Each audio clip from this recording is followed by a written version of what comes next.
Well, welcome to the base we've been working on here.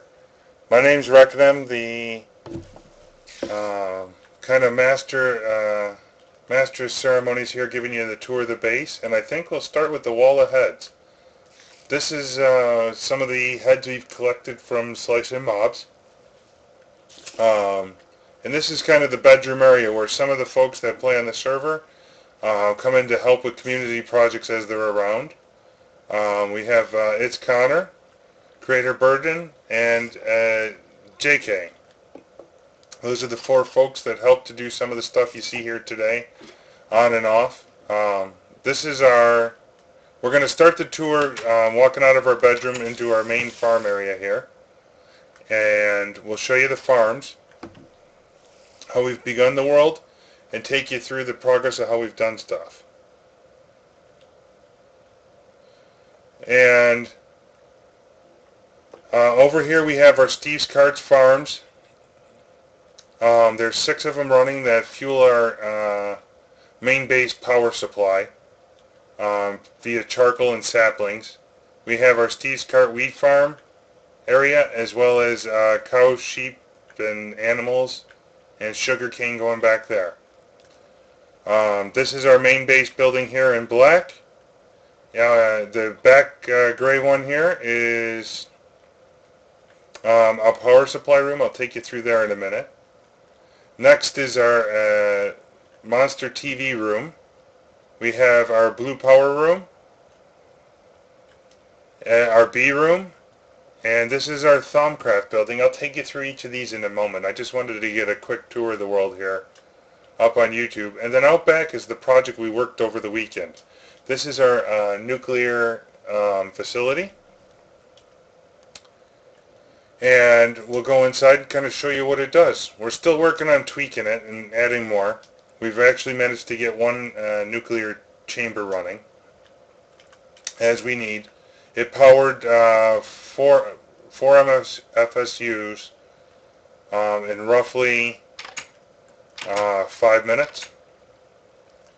I mean, you can see we've only run about 18 minutes of runtime off of it. And after a couple of tweaks, powering a couple of batteries and running some other stuff, I mean, we did pretty well powering up MFSUs here. And this one's, slowly draining, feeding our other systems. When I flip it on, well, we'll go inside. There are 6 nuclear chambers here, complete, and we're going to keep, adding to get them to run so we can power MFSUs all day long. Here's the design we're using right now. Still a work in progress. All of this is done legit. There's no cheating. About the only thing we look up is on the wiki to understand how machines are intended to work for Feed the Beast. This is a Direwolf 20 server we're using. With the mods he put inside, or recommends inside of this pack, everything is defaulted. When we turn this particular reactor on, you see the screen works. We get about 800 EU a tick. And we can run for about 3 minutes without overheating, maybe as much as 5 if we push it to the limit. We're not quite going there yet because we're not using the power as fast as we could. There will be, 5 more reactors coming on the line eventually, and you'll see a row of MFSUs here. So we'll have power, enough to do crazy things. And then the next stop on our tour, we'll kind of go backwards here as we talk to the buildings. We're going to go through the Thaumcraft building, and that's just kind of a decorative design at the moment. We haven't gotten as far as we wanted with the research. I am trying to do a bunch of that off camera just to keep the mystery intact for the viewers. We'll show the actual building of stuff and learning online. Or live, and for you guys on YouTube. So this is the building. This is kind of the research chamber. Where we kind of wanted to start the experiment was having kind of this mystical table in the middle, and maybe some kind of a vertical access with the cauldrons. We hadn't got that far to test it yet if we can. And eventually we're going to have the golems running, collecting all the stuff out of the thombics down below, depositing it on the different shell systems if we can here. It'll be a little wild and crazy, so tune in for the weekend when we get ready to do that. We love the Zycraft blocks, and we wanted to just kind of mess around with it and see what we could do. But we got the building, and then decided we needed more power. So that's what we did here for power, and this is kind of one of the amazing things in the base that everyone jaw drops at, is the initial main base power is done by using 100 Stirling engines. All of those tree farms we talked to outside get sent down into the basement. We'll show you that in a minute, but all the wood gets converted to charcoal and gets pumped back up here to power all these engines, as well as power a bank of generators downstairs that keep our main base MFSUs powered up, so for recharging things. So right here you'll see we got 10 generators on the wall, and our MFSU here stays pretty much full. We're not using it at the moment. I mean, we got an MFE that's powered here, another one over down this way that's full juice. This is just kind of for our workshop power. I mean, we started out small with some water mills, and you'll see this change over time as we upgrade further and further. Hi TNT, welcome to the stream. We're doing a quick tour of the base for the YouTube audience here. The next thing we got into is we took all those extra tree saplings we got, we sent it down here to a processing chamber to make us biofuel. And you'll see that coming in future updates here about what we do. That biofuel, we can see we got a pretty good sized tank of it here. We're finally starting to drain. It looks like we need to add a little more compost to the mix, but that'll be coming. It powers 40 combustion engines continuously, and those engines output to 4 tesseract channels, so we can kind of disperse the power as we need, one of them being main base power. We've also decided to store a bunch of that power in some redstone energy cells, just for, the great power outage if something happens. We have 46 of these filled to capacity. I think they hold 600,000 MJ each, so you guys can do the math. It powers our laser table here. The generators upstairs also power a UU matter machine here. It's slowly working its way, giving us some UU matter for armor. Over here we take from our quarry system, and converting all the coal, flint, and obsidian into diamonds in a kind of a spread out diamond making machine. And then when we have our quarries running at full steam, this is where all the input comes in from any of those things generating stuff into the sorting machine Mach 3. This is kind of an upgrade from the initial system Creator Burden developed that allows for expansion.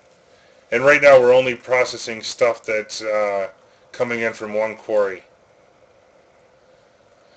as well as the tree farms. And you see all that coming in here, getting converted into charcoal, into, a bank of furnaces are constantly running here doing their magic, as well as some pulverizers and things like that. And then it all gets sorted, capturing some of the stuff that we want before we delete it, in terms of usefulness, is, like the tungsten, railroad tracks for when our quarry might hit a abandoned mine shaft. Then it comes through, another sorting machine. We get our trees coming out to be juiced. Next in the line is if we get bees that had managed to come through our quarry, they get sorted out through an apiarist pipe system here up to our bee room. So we have them for use up there. And then the rest of the material comes through yet another sorting machine, and our seeds go up to be converted into seed oil by the bee room, with any excess being stored down this way. Everything else should be able to be stored in all these chests here. Over time you'll see them upgraded to diamond, but every one of these chests is hooked up to a red power manager that allows us to store all the items in any one of our remote locations have a central storage unit, if you will, and providing exacting amounts of quantities to different bases. So maybe in Thaumcraft we might want to have some stacks of iron up there. So we just simply need to put a manager on the system up there and say, give us some iron, and we'll do it. And you can see we're pretty well off for iron and some materials. Diamonds we're doing all right on. Different things. As we run into projects, we may run out of stuff. But we want to store as much as we can. It's kind of the fun things that go with it. Over here is a machine we needed for making all those dies that you've seen on the lamps at the nuclear facility when we did the flyby. We needed to do that quickly, so we made a machine. Eventually we'll migrate this out to its own building. But we kind of have a staging room down here for doing that kind of stuff. Sorting, power, processing, anything we want to do in that nature. And then it comes back up to the workshop over here.